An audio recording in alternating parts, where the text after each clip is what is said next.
ओम नमः शिवाय। जय भोलेनाथ। सूर्य भगवान की जय। प्रिय दर्शकों, आज भाद्रपद मास के 10वीं तिथि है और आज महाफलदायी मास रविवार व्रत है, जिसे कई जगह पर बड़का इतवार या बड़ा रविवार व्रत भी कहती हैं, जो हर वर्ष भाद्रपद मास के शुक्ल पक्ष की षष्ठी तिथि के बाद जो रविवार पड़ता है वही महारविवार के नाम से प्रसिद्ध है। इसी महारविवार तिथि में सूर्य देव का जन्म हुआ था। इस व्रत के प्रभाव से मान सम्मान, धन संपत्ति और यश तथा अच्छे स्वास्थ्य की प्राप्ति होती है और साथ ही साथ शत्रुओं से रक्षा होती है एवं सभी मनोकामनाएं भी पूर्ति होती है। जो मनुष्य इस महारथी कथा को सुनता है वह व्यक्ति भगवान सूर्य देव तथा शिव जी का प्रिय हो जाता है। तो आज मैं आप सभी लोगों को सुना रही हूँ महारविवार बड़ा रविवार की बड़ी ही दुर्लभ कथा। तो आप सभी भक्तगण सूर्य देव की विशेष कृपा का पात्र बनते हुए इस महापुराण फलदायी कथा को बड़े ही श्रद्धा और प्रसन्नचित मन से सुनिएगा। प्राचीन काल में गंगा के किनारे एक गांव में एक माँ और एक बेटी दोनों सूर्य भगवान का महारविवार व्रत किया करती थी। एक बार महारविवार व्रत वाले दिन माँ ने बेटी से कहा कि मैं पानी लेकर आ रही हूँ, तू 2 रोटी बनाकर रख लेना, एक छोटा और एक बड़ा, जो कि पूरा खा सके, क्योंकि रोटी को जूठा नहीं छोड़ते। रोटी के आटे में नमक मत डालना। ये कहकर वह बुढ़िया पानी भरने के लिए चली गई और बेटी रोटी बनाने लगी। तभी सूर्य भगवान एक साधु बाबा का भेष बनाकर वहां आए और भिक्षा मांगने लगे। तब लड़की ने उस साधु बाबा से कहा कि मेरी माँ का रोटी तो बन गया है, पर मेरी रोटी जब बन जाएगी तो मैं आपको उसमें से दे दूंगी। बाबा ने कहा, बेटी जो रोटी बन चुकी है उसमें से ही दे दो, नहीं तो मैं जा रहा हूँ। लड़की ने माँ की रोटी में से एक टुकड़ा तोड़कर दे दिया।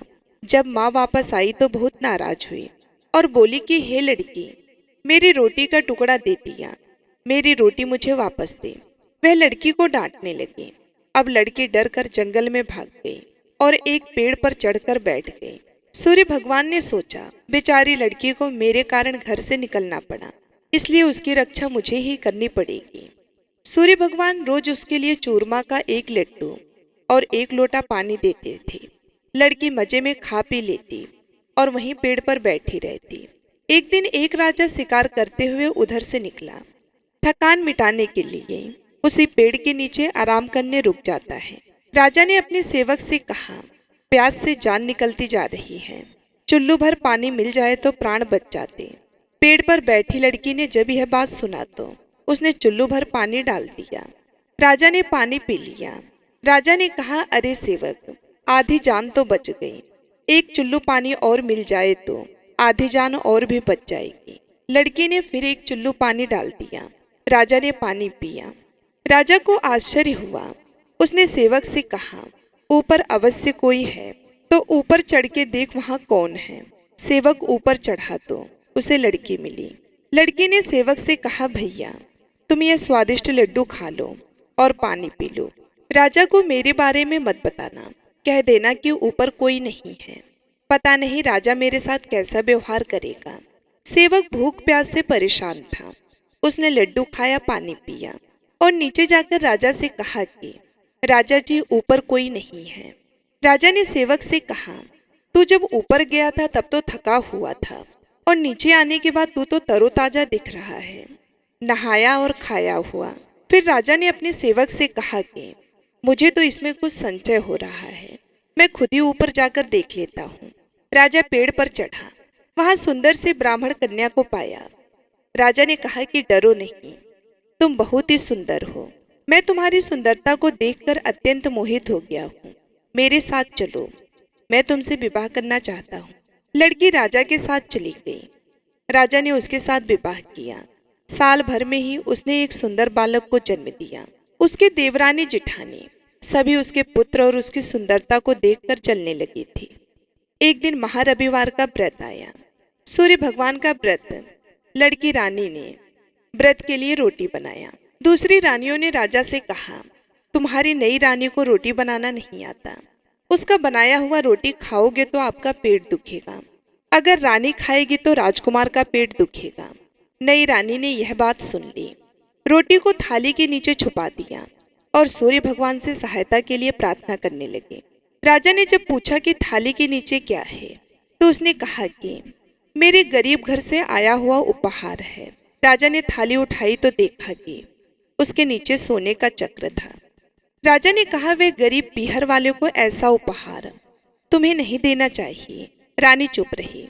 एक दिन रानी खिड़की के पास खड़ी थी, तभी उसे उसकी माँ दिखाई दी, जो दरिद्र अवस्था में अमरूद बेच रही थी। उसने सोचा माँ को यहाँ बुला ले तो यहाँ आराम से रहेगी। इतने नौकर चाकर में वह कुछ काम कर लेगी और किसी को कुछ पता भी नहीं चलेगा। उसने माँ को बुलाया।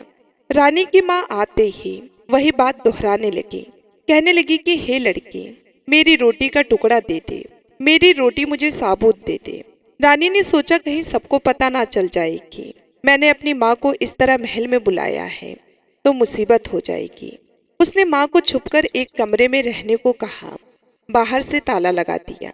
रानी की देवरानी जिठानी व अन्य रानियां राजा से कहने लगी कि नई रानी का व्यवहार संदेह पैदा करता है। एक औरत महल में घुसी थी पर वह वापस नहीं निकली। छोटी रानी ने यह सब सुन लिया। वे सूर्य भगवान से इससे बचने की प्रार्थना करने लगी। राजा ने वहां आकर उस कमरे की चाबी मांगी। राजा ने कमरा खोला तो वहां सोने की एक मूर्ति थी। राजा ने पूछा, यह मूर्ति कहाँ से आई? रानी ने कहा, मेरे गरीब पीहर से उपहार है। राजा ने कहा, तुम्हारे गरीब पीहर से इतनी कीमती उपहार आई है, मुझे तुम्हारा पीहर देखना है, हम वहां चलेंगे। रानी ने फिर सूर्य भगवान से मदद मांगी। सूर्य भगवान ने कहा कि मैं साफ सफाई की व्यवस्था तो कर दूंगा, लेकिन फिर मुझे नगरी में उजाला करने जाना होगा। सूर्य भगवान ने जंगल में माया नगरी, बस्ती, महल, झरोखे, बगीचे, रिश्तेदार आदि सब मोह माया से बना दिया। महल की रसोई में कई प्रकार के व्यंजन बन रहे थे। राजा वहां रानी के साथ आई। सबसे मिलकर और खा पी कर रानी ने राजा से वापस चलने को कहा। राजा ने कहा, जल्दी क्या है, थोड़ा आराम कर लेते हैं। रानी ने बड़ी मुश्किल से राजा को वापस चलने के लिए मना लिया और वे रवाना हो गए। थोड़ी दूर जाने के बाद राजा को ध्यान आया कि उसकी कटार वहीं रह गई है। राजा ने सेवक को कटार लेने भेजा। सेवक वहां गया तो देखा कि वहां जंगल के सिवा और कुछ भी नहीं था। कटार लेकर सेवक आया और उसने यह सब बात राजा को बताई। राजा को पहले ही शक था। उसने कटार निकाल ली और गुस्से में आकर रानी से सारी बातें सच सच बताने को कहा। रानी ने सब कुछ सच सच बता डाला और भगवान की कृपा और मदद के बारे में बताया। यह सब सुनकर राजा बहुत खुश हुआ और रानी को महारविवार का व्रत अच्छे से करने को कहा और रानी का मान और सम्मान बढ़ा। हे सूर्य भगवान, जैसा सुख उस लड़की को मिला वैसा ही सुख ये कहानी कहने वाले और सुनने वाले को प्राप्त हो। तो प्रेम से बोलिए, सूर्य नारायण भगवान की जय, सूर्य देवता की जय। ओम नमः शिवाय। प्रिय भक्तों, अब आइए सुनते हैं महारविवार व्रत की दूसरी कथा। प्राचीन काल में एक बुढ़िया थी। वे नियमित रूप से रविवार का व्रत करती थी। रविवार के दिन सूर्योदय से पूर्व उठकर बुढ़िया स्नान आदि से निर्वृत्त होकर आंगन को गोबर से लीपकर स्वच्छ करती थी, भगवान की पूजा करती, फिर भोजन तैयार करके भगवान को भोग लगाकर स्वयं भोजन करती थी।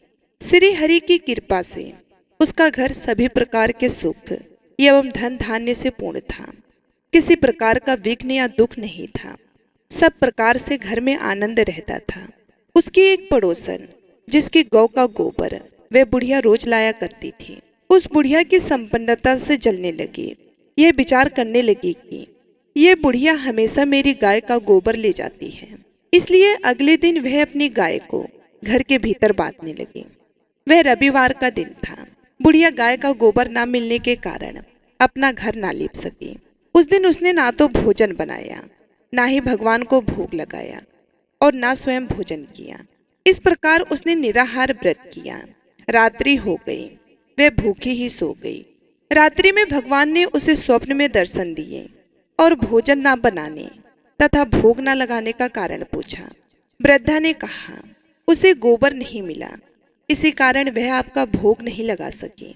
तब भगवान ने कहा कि हे माता, हम तुमको ऐसी गौ देते हैं जो सभी इच्छाएं पूर्ण करती है, क्योंकि तुम हमेशा रविवार को पूरा घर गाय के गोबर से लीपकर, भोजन बनाकर मेरा भोग लगाकर ही स्वयं भोजन करती हो।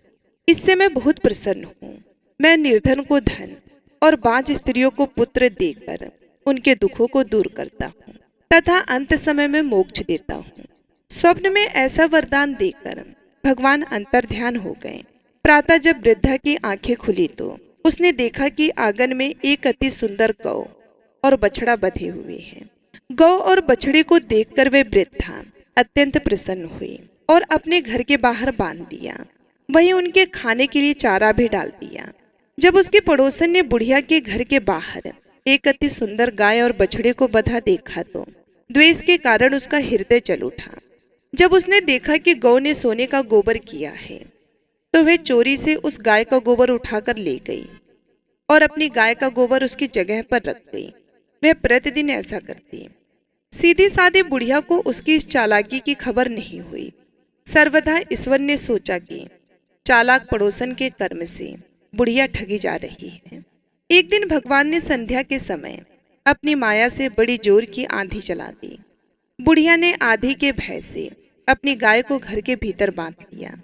प्रातःकाल उठकर जब वृद्धा ने देखा कि गाय ने सोने का गोबर दिया है तो उसके आश्चर्य की सीमा नहीं रही। अब वह प्रतिदिन गाय को घर के भीतर ही बांधने लगी। पड़ोसन ने देखा कि बुढ़िया गाय को घर के भीतर बांधने लगी है और उसका सोने का गोबर उठाने का दाव नहीं चलता तो वे ईर्ष्या और डाह से जल उठी। अन्य कोई उपाय ना देख पड़ोसन ने उस देश के राजा की सभा में जाकर शिकायत की कि महाराज, मेरे पड़ोस में एक वृद्धा के पास गऊ है जो नित्य सोने का गोबर देती है। आप सोना प्राप्त कर उससे प्रजा का पालन करिए। वे वृद्धा इतना सोने का क्या करेगी? वे वृद्धा इतने सोने का क्या करेगी? उसकी बात सुनकर राजा ने अपने दूतों को वृद्धा के घर से गऊ लाने का आदेश दिया। वृद्धा प्रातः भगवान का भोग लगाकर भोजन ग्रहण करने जा रही थी कि राजा के कर्मचारी गऊ खोलकर ले गए। वृद्धा बहुत रोई, चिल्लाई, किंतु राजा के कर्मचारियों के सामने उसकी एक भी नहीं चली। उस दिन वृद्धा गऊ के वियोग में भोजन ना कर सकी और रात भर रो रो कर ईश्वर से गऊ को पुनः पाने की प्रार्थना करती रही। राजा गऊ को देखकर बहुत प्रसन्न हुआ, लेकिन अगले दिन सुबह जैसे ही वह उठा, महल गोबर से भरा दिखाई देने लगा। राजा यह देखकर घबरा गया। भगवान ने रात्रि में राजा को स्वप्न में कहा, हे राजन, गाय वृद्धा को लौटाने में ही तेरी भलाई है। उसके रविवार के व्रत से प्रसन्न होकर मैंने यह गऊ उसे दी थी। प्रातः होते ही राजा ने वृद्धा को महल में बुलाकर बहुत से धन के साथ सम्मान सहित गाय बछड़ा उसे लौटा दिया और अपने कार्य के लिए उससे क्षमा प्रार्थना की। उसके बाद राजा ने उसके पड़ोसन को बुलाकर उचित दंड दिया। इतना करने के बाद राजा के महल से गंदगी दूर हुई। उस दिन से राजा ने नगर निवासियों को आदेश दिया कि राज्य की समृद्धि तथा अपनी समस्त मनोकामनाओं की पूर्ति के लिए महारविवार का व्रत करें। व्रत करने से नगर के लोग सुखी जीवन व्यतीत करने लगे। अब कोई बीमारी तथा प्रकृति का प्रकोप उस नगर पर नहीं होता था। सारी प्रजाजन सुखी से रहने लगे। तो प्रेम से बोलिए, सूर्य भगवान की जय, सूर्य देवता की जय। जिस प्रकार आपने उस बुढ़िया माई के ऊपर अपनी दया दृष्टि बनाई, उसी प्रकार हम सभी भक्तों पर बनाए रखना। जय शिव शंकर। ओम नमः शिवाय। प्रिय भक्त गणों, अब आइए सुनते हैं तीसरी कथा। इस कथा को सुने बिना व्रत का पूर्ण फल प्राप्त नहीं होता, इसलिए आइए सुनते हैं तीसरी कथा। तीसरी कथा सुनेंगे तुलसी माता की कथा, जो कि सुनना अति अनिवार्य है। एक बार एक गांव में एक बुजुर्ग महिला रहा करती थी। वह बहुत ही पूजा पाठ किया करती थी। वह रोज तुलसी माँ की पूजा करती थी। वह बुजुर्ग महिला रोज तुलसी माता से कहती कि हे तुलसी माँ, तुम मुझे बहू दो, पीताम्बर की धोती दो, मीठा मीठा ग्रास दो, बैकुंठ में वास दो, चटक की चाल दो, पटक की मौत दो, चंदन का काठ दो, रानी सा काज दो, दाल भात का भोजन दो, 11 की मौत दो और कृष्ण जी का कंधा दो। वे बुजुर्ग महिला हर महीने में तुलसी माता की रोज पूजा करती और उनके विरले को रोज सींचती। तुलसी माता बुजुर्ग महिला की बात सुनकर धीरे धीरे सूखने लगी। तभी भगवान श्री कृष्ण जी ने देखा कि तुलसी माता सूख रही हैं और तभी एक दिन भगवान श्री कृष्ण तुलसी माता जी के पास प्रकट हुए और भगवान श्री कृष्ण जी ने तुलसी माता से पूछा कि तुम क्यों सूख रही हो? सभी महिलाएं तुम्हारी पूजा करती हैं और तुमको रोज सींचती हैं, लेकिन फिर भी तुम सूखती जा रही हो, इसका कारण क्या है? जिसके बाद तुलसी माता ने भगवान श्री कृष्ण जी से कहा कि हे प्रभु, एक बुजुर्ग महिला मेरे पास रोज आती है और रोज एक ही बात बोलती है। कहती है कि हे तुलसी माता सबकी दाता, मैं तेरा बिरला सींचती हूँ, तुम मुझे बहू दे, पीताम्बर की धोती दे, मीठा मीठा ग्रास दे, बैकुंठ में वास दे, चटक के चाल दे, पटक के मौत दे, चंदन का काट दे, रानी सा रास दे, दाल भात का भोजन दे, 11 के मौत दे और कृष्ण जी का कंधा दे। मैं उस बुजुर्ग महिला की सारी मनोकामनाएं पूरी कर सकती हूँ, लेकिन उसकी एक मनोकामना पूरी नहीं कर सकती। मैं कृष्ण जी का कंधा कहाँ से दूंगी? भगवान श्री कृष्ण जी तुलसी माता की बात सुनकर जोर जोर से हंसने लगे और फिर भगवान श्री कृष्ण जी ने तुलसी माता जी से कहा कि तुम चिंता मत करो, जब एक बुजुर्ग महिला की मृत्यु होगी तब मौके पर मैं उसको कंधा दे दूंगा। अब सुबह जब वह पूजा करने आए तब कह देना कि सब कुछ तुम्हें मिल जाएगा। कुछ दिनों बाद वह वृद्ध महिला ठोकर खाकर रास्ते में गिरकर मर गई। पूरे गांव के सभी लोग आए और उस महिला को सभी लोग धर्मात्मा मानते थे। उसको तुलसी जी की डोकरी कहते थे। उसके परिवार में कोई भी नहीं था, इसलिए गांव वाले ने ही उसके अंतिम संस्कार करने की योजना बनाई और उसे नहलाकर जब बैकुंठी पर बिठाने के लिए उसे उठाने लगे तो उसका मृत शरीर इतना भारी हो गया था कि उसे कोई उठा ही नहीं पाया। यह सब देखकर वहां के सभी लोग तरह तरह की बातें करने लगे और कहने लगे कि यह इतना पूजा पाठ करती थी, हर समय माला फेरती थी, इसलिए यह इतनी भारी हो गई है। वे पूरे गांव में चर्चा होने लगी कि डोकरी माई कोई भक्ति नहीं करती थी, यह छल कपट करती थी। हम जिसे धर्मात्मा समझते थे वह पापी है जो कि किसी से भी नहीं उठ पा रही है। यह इसके कर्मों की सजा है। इधर भगवान ने सोचा कि मेरे भक्तों की निंदा हो रही है, इसलिए भगवान ने बूढ़े ब्राह्मण का भेष धारण करके वहां पर आए और वहां पर एक व्यक्ति से पूछने लगे कि यहाँ पर इतनी भीड़ क्यों लगी है, जिससे लोग कहने लगे कि यह डोकरी माई मर गई है और पाप इतना था कि जिससे ये उठ नहीं पा रही हैं। सब उठा उठा कर थक गए। तब ब्राह्मण ने कहा कि मुझे एक बात डोकरी के कानों में कहने दो, फिर वे देखो कैसे उठती हैं। तो सभी लोगों ने कहा कि आप भी प्रयास करके देख लीजिए। तब भगवान ने उस वृद्ध महिला के कानों में कहा कि हे डोकरी माई, देखो मैं आ गया हूँ। और जो डोकरी पूजा करते समय शब्द कहती थी वह शब्द उसके कानों में कहने लगे, तू बिड़ला सींच, तेरा मैं करूँ निस्तारा, मेरा डोकरी माई बहू ले, बेटी ले पोता ले, लड्डू ले पीताम्बर की धोती ले, गहना ले घी का घड़ा ले, मीठा मीठा खीर और पूड़ी ले, दाल भात का भोजन ले, धन दौलत ले, बेटा पोता को ले, काम ले, तुलसी को पताका ले, मुंह में गंगा जल ले, 11 के दिन ले, चंदन को दाग ले, श्री कृष्ण जी का कंधा ले। इतना सुनते ही डोकरी हल्की हो गई। भगवान ने बोला आओ और उसको उठाओ। भगवान ने हाथ लगाया और डोकरी उठ गई। सबको बड़ा ही आश्चर्य हुआ। उसे खूब धूमधाम से ले जाया गया। भगवान उसे अपने कंधे पर ले गए। पूरे गांव में इसकी चर्चा होने लगी, जिससे उसको मुक्ति मिल गई और वह बैकुंठ में चली गई। सभी लोग देखते रहे। सभी लोगों ने देखा कि शमशान घाट तक तो ब्राह्मण साथ ही आया था, लेकिन अब वह दिखाई नहीं दे रहा।